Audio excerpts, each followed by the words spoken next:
Hello my beloved friends! Welcome back again to my YouTube channel. In today's video, i-share ko sa inyo ang mga guide para sa inyong first trimester pregnancy and aking experience sa aking first trimester. Gusto ko to i-share sa inyo para magkaroon kayo ng mga knowledge and para maging prepared kayo sa inyong first trimester pregnancy. So, let's start! Number 1 is yung symptoms ng first trimester pregnancy. Much better kung aware na kayo dito para alam nyo na common lang pala na nangyayari yon sa isang buntis, na normal lang pala yon, hindi na kayo kakabahan or hindi na kayo magtataka bakit yun nangyayari. And of course, may ginawa akong vlog about dito para hindi na kayo mag-search pa. So, ito yung vlog na ginawa ko. Ilalagay ko yung link sa aking description box para direct na kayo sa aking vlog. Number 2, prone sa UTI. Yes, prone po ang buntis sa UTI. So, much better na uminom tayo ng maraming tubig dahil ito yung panlaban sa UTI. Dapat 8 glasses of water, nakakainom tayo nun everyday. Ang katumbasan is almost 2 liters of water. And kung kayo naman ay nagkaroon ng UTI, much better na magpa-OB kayo para mabigyan kayo ng advice or yung mga medicine na iinumin nyo. And much better din na magbuko juice din tayo, ganyan. And cranberry juice. Ang cranberry juice pala is nakakatulong siya para makaprevent ng UTI. Pero ang the best talaga dyan is uminom talaga ng maraming water and then moderate lang sa mga salty foods. Number 3, prone sa diabetes. Kaya dapat moderate din ang pagkain ng mga sweet foods, lalo na kung nagkikrave ka, no? Dahil in the future, pwede din magkaroon si baby ng diabetes pag hindi nag-ingat. Number 4, eat healthy foods. Usually, dapat organic siya o kaya naman pagkain bahay. And iwasan din natin maglagay ng mga MSG, yung mga seasonings na mga preservatives, ganyan. And kung kakain kayo ng mga fast foods, kung talaga nagkikrave kayo, dapat in moderation lang, no? Para maiwasan nga natin yung UTI and of course, para mas maging healthy ang ating baby. Number 5, don't forget to take your folic acid and yung pampakapit na gamot na ni-recommend sa'yo ni OB. Kasi ang folic acid, napaka-importante niyan para hindi magkaroon ng defects ang ating baby. And yung pampakapit naman is para hindi tayo magkaroon ng miscarriage. Kasi sa first trimester, ito yung pinaka-delikadong trimester dahil dito madalas nakakaroon ng miscarriage ang isang buntis. Number 6, avoid the harmful chemical ingredients, lalo na pag nakakaamoy tayo ng panglinis ng CR, dapat hindi natin naamoy or dapat nagmamas tayo yung mga matatapang na ingredients. Syempre, hindi yan dapat maamoy ng isang buntis. And pagdating naman sa makeup, make sure na hindi kayo gagamit ng retinol kasi hindi siya good sa buntis. And much better kung mag-makeup kayo, dapat paraben-free o kaya naman vegan siya para maging safe sa baby natin. Kasi usually, yung mga makeup, syempre, or yung mga lotion na nilalagay natin is pumapasok yan sa ating balat, sa ating katawan. And syempre, yung mga naamoy naman natin like yung palinis ng CR, syempre, i-inhale natin yun, pumapasok siya sa ating katawan. Kaya much better to check the label first bago nyo siya gamitin. Number 7, ayusin na yung mga dapat ayusin like yung inyong health insurance, kung meron kayo, PhilHealth, and then yung SSS. Yung SSS kasi, meron tayong makukuha dyan ng maternity benefits. So, sayang naman kung hindi din siya maayos. And malaking tulong dito sa financial. And mas okay na ready na to in advance. Kesa naman, pagdating pa ng pag 9 months nyo yung mga anak na kayo is inaatupag nyo pa siya. Mas okay na less stress, chill-chill na lang kayo, parang isipin nyo na lang is yung panganganak ninyo. Number 8, support system. Napaka-importante nito sa isang buntis, lalo na kung marami siyang nararamdaman sa kanyang katawan, para malaman niya, common lang pala to, ganito pala yung mga nangyayari sa ibang buntis. So, meron ako sinalihan sa Facebook, FB group to, samahan yan ng mga pregnant women and yung mga may experience na sa pregnancy and yung may mga baby na. So, napakalaking bagay niyan, no, nakikipag-usap kayo sa isa't isa. And of course, meron din sila binibigyan na advice or pwede din kayo yung magbigay ng advice. Pwede mo i-share yung experience mo dyan. And of course, ang pinaka-importante din syempre na support system is yung sa hobby mo. Syempre dahil kayong dalawa ang gumawa dyan, iba pa rin talaga yung support na ibinibigay niya emotionally, physically, mentally, and spiritually. And of course, yung inyong din family. And kung meron ka ding mga BFF, no, na mga kakilala na meron natin experience sa pregnancy, okay din na makausap mo sila para alam mong hindi ka nag-iisa. Number 9, mag-bed rest and huwag magbubuhat ng mga mabibigat na bagay. Dahil sabi ko nga, itong first trimester na to, mas maraming nagkakaroon ng miscarriage ng mga buntis. So, kailangan nag-iingat. Kung kayo ay inaantok, matulog kayo. Kung kailangan magpahinga kayo. Lalo na kung sinabi ito sa inyo ng OB. And huwag nga kayo magbubuhat ng mabibigat dahil may purse to. And pwede talaga kayong magkaroon ng miscarriage. And number 10, regular check-up with your OB. Yes, napaka-importante nito na nagpapa-check up talaga kayo sa inyong OB. Syempre, pag pinapunta kayo ng ganitong date, dapat pupunta kayo para malaman nyo din kung okay ba si baby, kung may mga dapat bang i-advise sa inyo yung inyong OB, or may mga dapat ba kayong gawin pa, diba? So, napaka-importante talaga na nagko-consult tayo sa ating OB. Ang experience ko naman sa aking first trimester ay grabe talaga. Parang lahat ng symptoms ay nasa akin. As in, grabe. Nung una kasi hindi pa ako masyadong aware. So, kala ko pagsusuka lang yung maramdaman ko. Pero, grabe, iba pala yung pagsusuka. Akala ko kaya ko siyang i-handle kasi pag nagkakaroon ako ng menstruation, no, nagsusuka din ako. Pero, iba pala, parang 5 times siya. Grabe. And then, sabi ng kaibigan ko, ito daw talaga yung first trimester na matatawag daw yung sumpa. Dahil talaga daw, hirap na hirap din daw siya. Pero, syempre, pagka-deliver naman doon ng baby is napaka-worth it naman daw. So, ang nangyayari sa akin, syempre, suka ka ng suka. May time, nasusuka ka pero wala ka namang isusuka. And then, hindi mo alam kung kakain ka ba o hindi. Kasi kahit uminom ka lang ng tubig or wala kang kainin, sumusuka ka. So, ganun yung nangyayari sa akin. And then, latang-lata talaga ako. Parang hinihigop yung energy ko talaga. And then, alam mo yun? Parang naglayag ako ng ilang weeks. Ganun yung pagod ko. And then, antok na antok ako. Ganyan, humiga lang ganyan. Or gumanyan lang ako. Tulog na ako, ganyan. And then may time din, dahil sa sobrang suka ko, madaling araw, sumusuka pa ako. So, nagkakaroon ako ng insomnia. So, nangyayari yun sa akin. Lalo na, nung nag-take ako ng multivitamins, nung unang-unang tinake ko na in-offer sa akin ng OB ko, yung Mosbit. Hindi kasi talaga ako hiyang doon sa multivitamins na yun, no? May halo siyang folic acid and other vitamins. So, kulay violet siya. And lasa siyang malansang, hindi ko maintindihan. Hirap na hirap talaga ako. Pag ayun ang tinake ko, mas malala yung nararamdaman ko. And then, nagkakaroon din ako ng anxiety. Nai-stress talaga ako. Pati asawa ko na-stress sa akin. Kasi talagang iba eh. May time kasi na parang okay na yung pagsuka ko.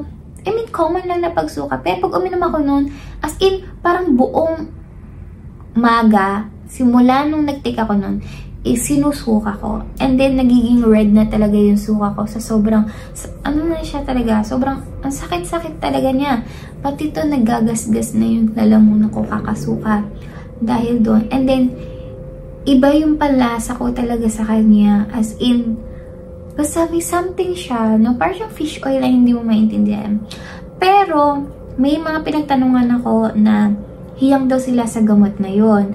Pero may iba daw talaga din na hindi daw nila kaya yung i-take.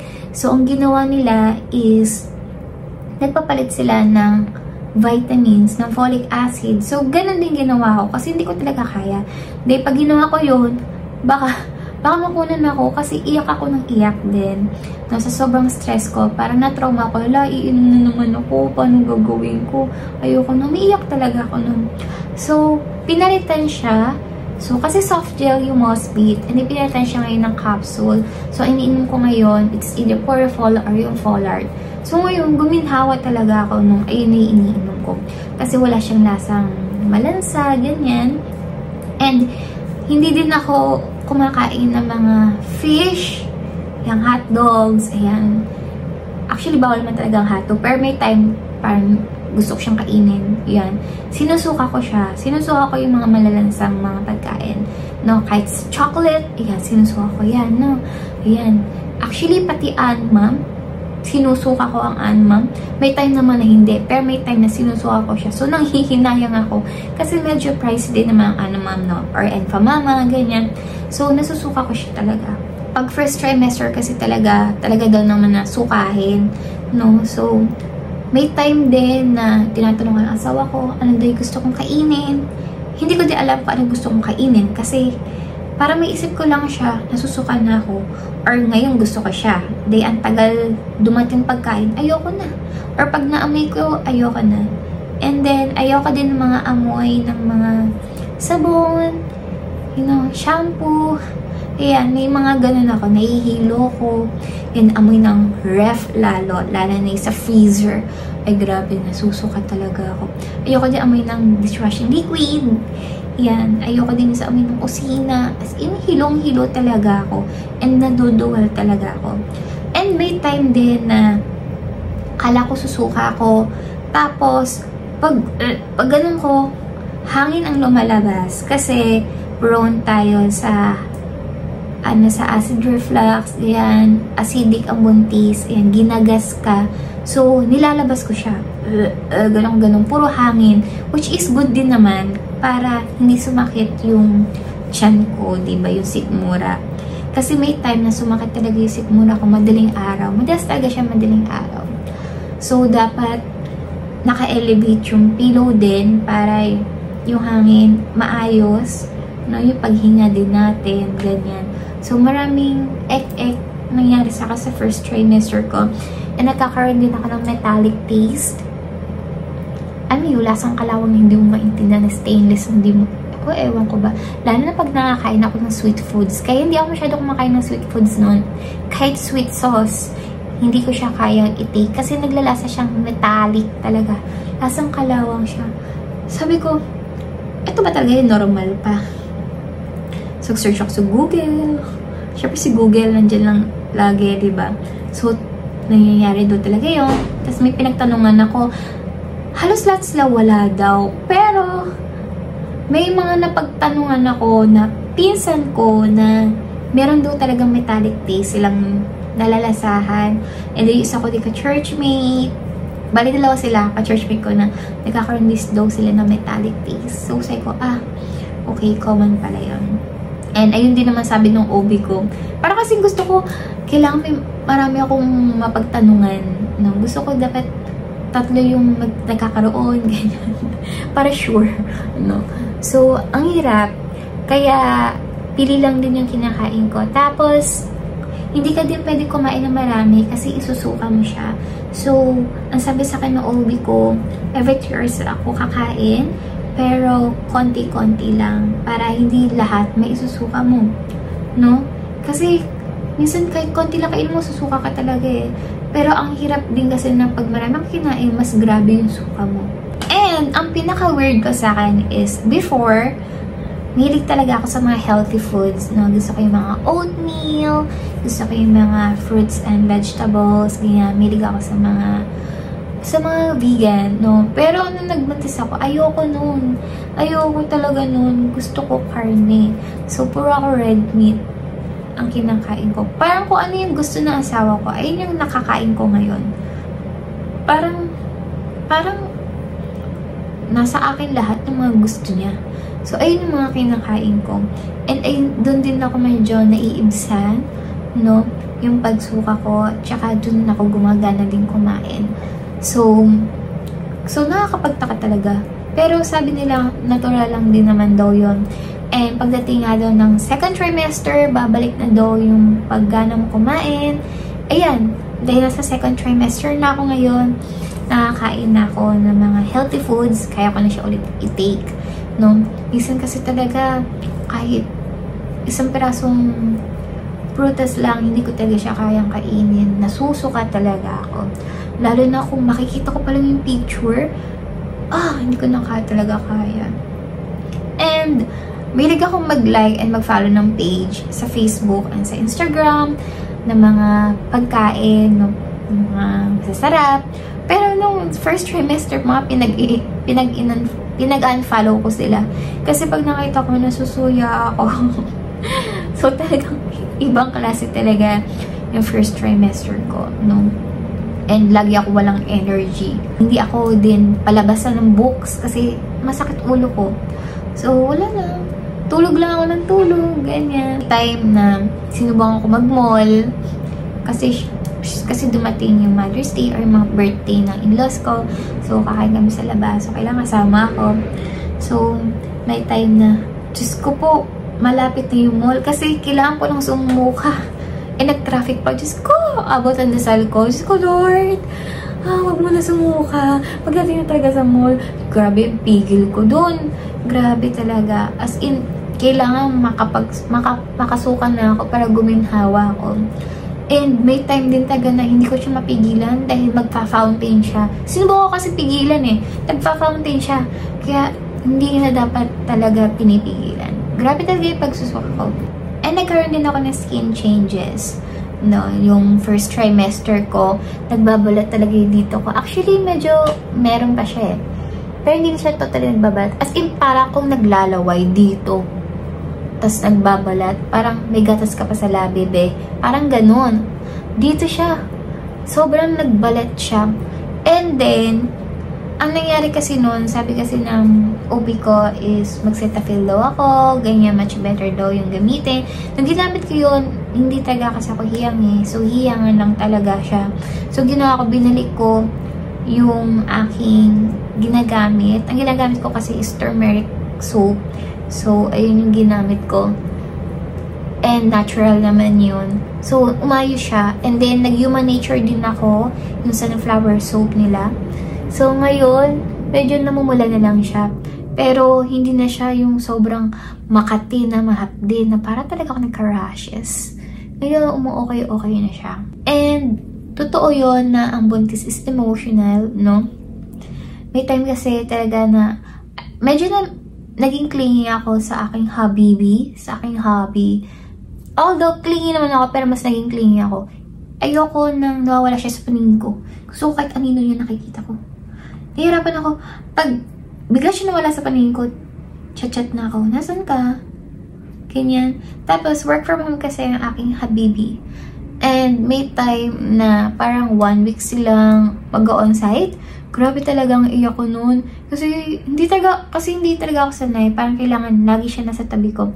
Talaga lungkot na lungkot ako. May iyak ako. Tapos parang feeling ko namatayan ako kasi wala siya. Alam mo yung parang kang puppy na iniwang ka ng master mo. Ganon. Umiiyak ako. Hindi ako nakakatulog. Kailangan dumating mo na siya bago ako matulog. Ayan. Tapos, ayun, naging na din siya ulit. Work from home. So, masaya ako pag nakikita ko siya. Ganyan. Hindi pwedeng mapalayo siya sa akin. Mas naging clingy talaga ako. Tapos, syempre, more urination. No, kahit sip pa lang ng water yung natitake ko. Puro ihi na lang. No, isa pa yan, kaya hindi ako nakakatulog mabuti. So, ganun talaga yung first trimester ko. Ang hirap-hirap niya talaga. Hindi ko totally siya na-enjoy. Pero ngayon, second trimester, nung nakita ko na yung baby may kamay na, kita ko na yung ulo niya, yung spinal cord niya, kasi ko, okay, mas nafe-feel ko na may baby pala ako. And ngayong trimester na to, kasi second trimester ko, na-lesson na yung pagsusuka ko. Once a day na lang, or minsan, thrice a week na lang, ganyan. So, nakakain ako ng marami, and nakakainom na din ako ng marami, which is good, kasi nag-worry din ako sa UTI. No, kailangan kasi naka 2 glasses of water ka. Kailangan talaga maka 2 glasses of water ka. At least ngayon, hindi ko na siya naisusuka. Inom na lang ako ng inom. At isa pa, tuwing maga, ang sakit-sakit talaga ng breast ko. As in, parang siyang namamagala na yung nipple. Ang hapdi-hapdi niya. Pero natural naman yun kasi nga nagpe-prepare na sa milk. So, prepare siya sa milk. So, no choice ka. Ang sakit-sakit talaga niya. Ang bigat-bigat niya. No, feeling ko nagpa-silicone ako. Nagpadagdag ako ng boobs. Pero hindi naman pala. So, ganun yung mga na-experience ko sa aking first trimester. And kung kayo naman din ay nakaroon ng experience na ganyan, pwede kayong mag-comment down below para malaman ko din at mabasa ko ang inyong experience and para din makatulong sa iba. So my beloved friends, ayan ang ating vlog for today and I hope na may natutunan kayo at nag-enjoy kayo sa aking kwento. Bye-bye!